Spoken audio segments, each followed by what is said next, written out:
네, 안녕하세요. 신통일학론 강사 박태우입니다. 이번 시간은 제4장 흡수 통일인가 연방제 통일인가에 대해서 말씀을 드리도록 하겠습니다. 첫 번째, 흡수 통일인가 연방제 통일인가. 두 번째, 남한과 북한의 통일 방안. 세 번째, 비핵화의 본질. 네 번째, 평화통일 운동과 공산주의 종언에 대해서 말씀을 드리겠습니다. 이 시간은 제4장 흡수 통일인가 연방제 통일인가에 대해서 말씀드리도록 하겠습니다. 남북한은 자유민주주의의 우월성과 인민민주주의의 자주성을 내세우고 있습니다. 그러나 한반도의 통일은 평화통일이라는 대전제에서 출발해야 합니다. 연방제 통일론은 정부 주도의 통일 논의에서 궁극적으로 단일민족 공동체가 나간다는 것을 전제로 제안이 되었습니다. 과도기의 체제로 북한은 연방제 통일론, 남한은 국가연합을 표면적으로 제시하면서도 끊임없이 흡수 통일론을 지향한 것 또한 사실입니다. 흡수 통일론은 독일과 같이 평화 통일을 이루거나 한쪽의 체제를 스스로 무너지게 만들어 점령하는 통일하는 방식입니다. 무력으로 흡수 통일하는 방식은 비평화적인 방식으로 전쟁에 의한 통일, 즉 무력 침공에 의한 정복을 말합니다. 평화적으로 흡수 통일 방식은 한쪽에서 천문학적인 통일에 따른 경제적인 비용을 부담하면서 다른 쪽의 정부를 흡수하는 통일 방식입니다. 독일의 개별 연방 편입 통일이 바로 그러한 방식이었습니다. 현대사회에서 전쟁을 통한 통일은 현실적으로 일어나기 쉽지 않고 일어날 경우 침략국가는 큰 비난을 감수해야 합니다. 북한이 핵무기를 보유하고 있다는 점에서 흡수 통일은 가능하지 않다는 전문가들의 진단이 있었습니다. 두 번째, 남한과 북한의 통일 방안에 대해서 알아보겠습니다. 역대 대통령들의 통일 방안입니다. 박정희 대통령은 평화통일 3단계 기본 원칙을 제시, 전두환 대통령은 국정연설에서 통일 방안 제시, 노태우 대통령은 한민족 공동체 통일 방안 제시, 김대중 대통령은 남북연합, 연방제, 통일 형태의 3단계 통일 방안을 제시했습니다. 북한의 통일 방식입니다. 1960년 8월 14일 연방제로 통일할 것을 주장했으며 1973년 6월 23일에는 여기에 고려라는 국호를 추가해 고려 연방제로 변경하였습니다. 그리고 1980년 10월 10일 노동당 제6차 대회에서 민주라는 수식어를 덧붙여 고려민주연방공화국 창립 방안을 제시했습니다. 남북 양 지역 정부가 내정을 맡고 외교와 국방은 중앙정부가 맡는 1민족, 1국가, 2제도, 2정부의 형태를 띠고 있습니다. 북한의 통일 방안에 대해서 알아보겠습니다. 김일성 주석은 1991년 신년사에서 지역 정부의 권한을 대폭 확대하여 정치적 결합을 느슨하게 함에 따라 사실상 국가연합에 가까운 연방제를 제안했습니다. 그런데 북한은 평화 통일의 전제 조건으로 남조선에서의 미군 철수 이후 남북조선 군대를 각기 10만 이하로 감군, 한미 상호 방위 조약과 한일 조약 등 남조선의 모든 매국적이고 예속적인 조약 및 협정의 폐기를 주장했습니다. 남북한은 양체제가 공존이라는 과도기를 거쳐 단일민족 공동체로 나간다는 전제하에 각각 연방제와 국가연합의 두 방식을 제시했습니다. 제3의 길은 북한이 적화 통일 전략이 완전히 사라졌는가를 고민해 보아야 합니다. 남한 정부는 주기적인 선거를 통해 정권이 형성되는 정치적 상황에서 통일 방안에 대한 국민적 합의 마련은 여전히 난제로 남아져 있는 것이 큰 문제입니다. 남북한이 서로 화해와 협력의 파트너로 인정하고 상호간 필요와 그것을 가능하게 할 환경을 조성하고 제도화하는 것이 중요합니다. 북한은 통일을 이루어야 할 동반자인 동시에 적대국이라는 이중성을 바로 인식해야 되겠습니다. 우리는 남남 갈등으로 분열된 의식을 하나로 통합하는 가치관으로 무장해야 합니다. 가치관을 공유하여 사회적 단결을 강화할 때 통일의 길은 앞당겨질 수 있습니다. 세 번째, 비핵화의 본질에 대해서 알아보겠습니다. 북한이 핵을 가지려는 의도가 무엇일까요? 대외 안보의 위기에 대처하기 위해서입니다. 공산주의 국가 맹주 역할을 했던 소련과 중국이 남한과 수교하는 상황이 되자 우리식 사회주의를 내세우며 체제 수호를 위해 핵이 필요했습니다. 체제의 생존과 정권 유지 때문입니다. 동맹국의 원조 제한, 자연재해 등으로 배급 체제가 무너지고 당과 정부 지도자에 대한 불평과 불만이 폭증했습니다. 남한에 대한 군사적 힘의 우위를 보여주기 위함입니다. 남한의 급속한 경제 개발로 인한 남북 간의 국력 차이를 좁히기 위함입니다. 미국과 동등한 위치에서 대화하기 위함입니다. 핵은 미국과의 관계 개선을 위한 협상 카드입니다. 북한의 핵무기 개발 배경에 대해서 알아보겠습니다. 사담 후세인과 카다피의 몰락을 본 북한은 이라크와 리비아가 핵무기가 없어서 당한 것이라는 생각을 굳히게 되었습니다. 북한은 군사력에 있어서 남한의 40분의 1 정도여서 이에 대한 대응으로 핵무기를 개발한 것입니다. 북한의 핵무기 개발 과정에 대해서 말씀드리겠습니다. 6.25 전쟁에서 북한은 미국의 핵 공격 위협에 대한 심적 영향을 받게 되었습니다. 미국의 핵사용 검토로 북에서 남으로 수백만 명의 피난민 행렬이 생기면서 김일성은 핵무기의 위력을 절감했다고 합니다. 1956년 소련의 핵연구소에 30여 명의 학자를 파견했고 그 후 소련에서 원자로를 들여와서 본격적인 연구를 시작했습니다. 다음은 북한의 핵실험 과정입니다. 1994년부터 북한은 핵 활동을 동결하고 미국으로부터 경수로 건설과 매년 50만 톤 중요 제공에 합의했으며 2006년 1차 핵실험을 시작으로 2016년 5차 핵실험에 이르기까지 수많은 핵실험을 진행했습니다.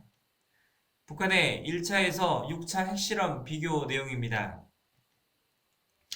북한 핵무기 개발 관련 일지와 개발 또는 보유 중인 탄도미사일의 종류입니다. 남북한은 자유민주주의의 우월성과 인민민주주의의 자주성을 내세우고 있습니다. 그러나 한반도의 통일은 평화통일이라는 대전제에서 출발해야 하는 것입니다.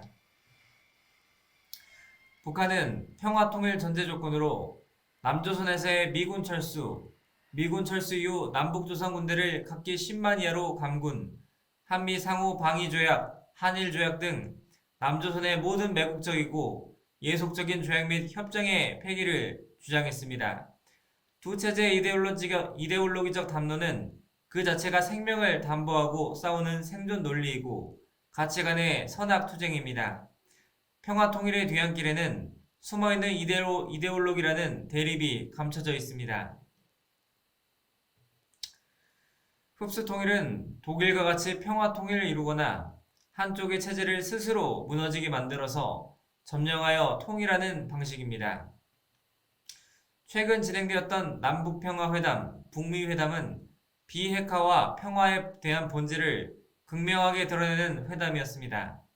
평화에 대해서 수없이 논의를 했었지만 결국 2020년 6월 북한은 개성공단 내 남북연락사무소를 폭파함으로써 모든 평화회담을 무의로 돌렸습니다.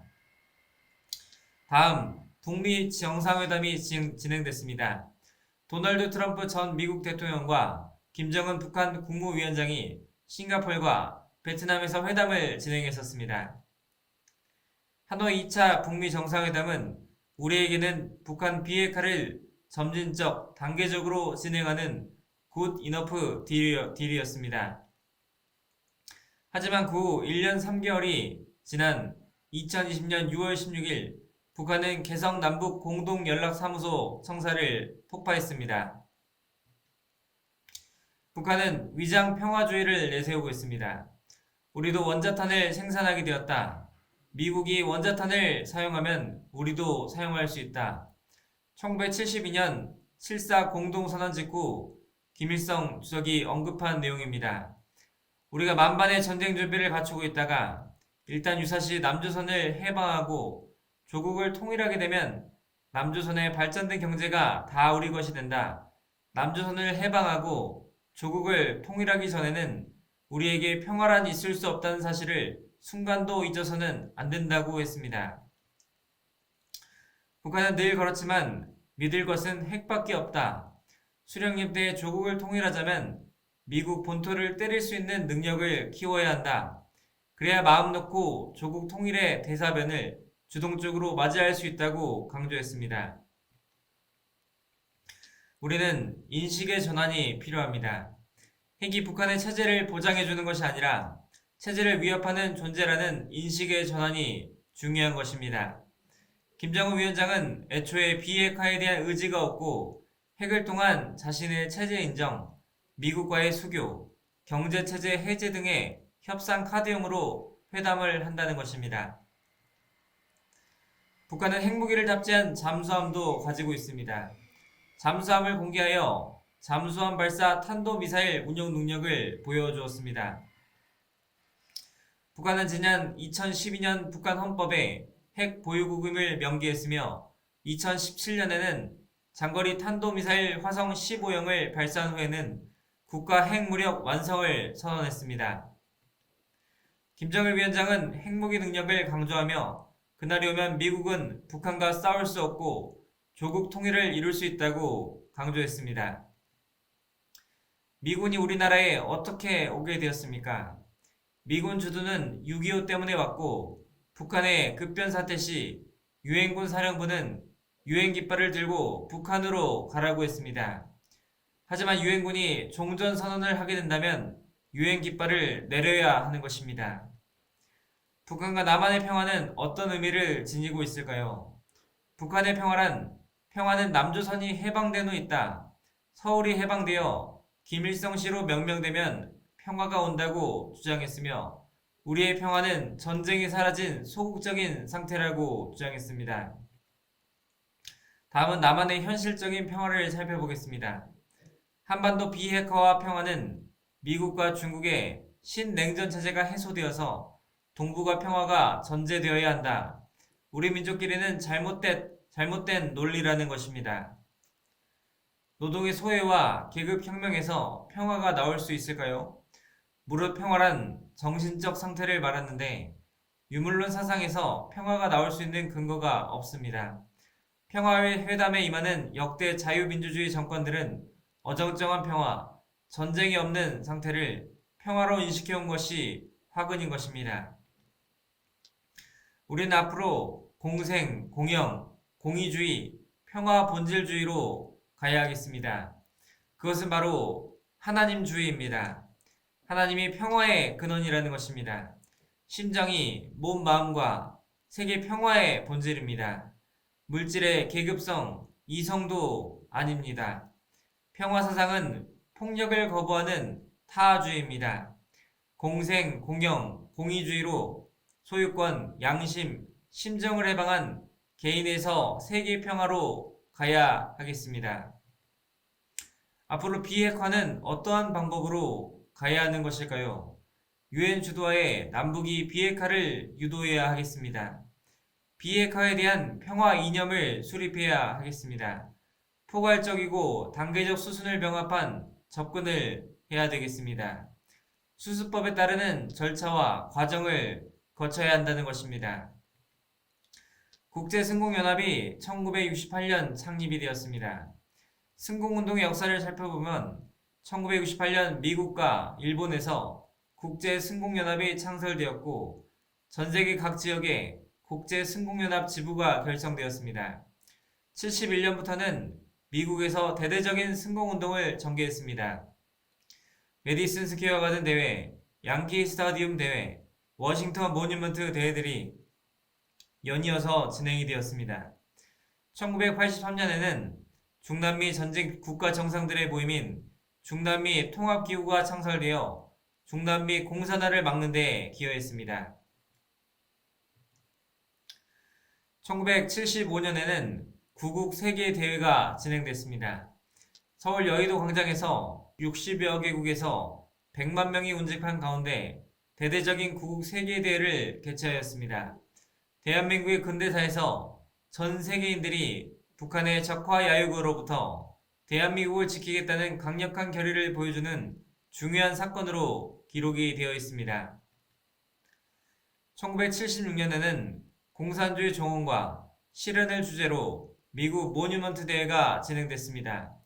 공산주의로부터 자유세계를 수호하기 위해서는 미국 정부와 국민들이 앞장서야 함을 촉구하는 대대적인 운동을 전개했으며 미국 역사상 유례가 없는 30만 명 규모의 대회를 개최했습니다. 1982년에는 워싱턴 타임스를 창간했습니다. 워싱턴 타임스를 창간해 레이건 대통령의 정책에 영향을 미치고 레이건 독트린을 구축하는 핵심 역할도 했습니다.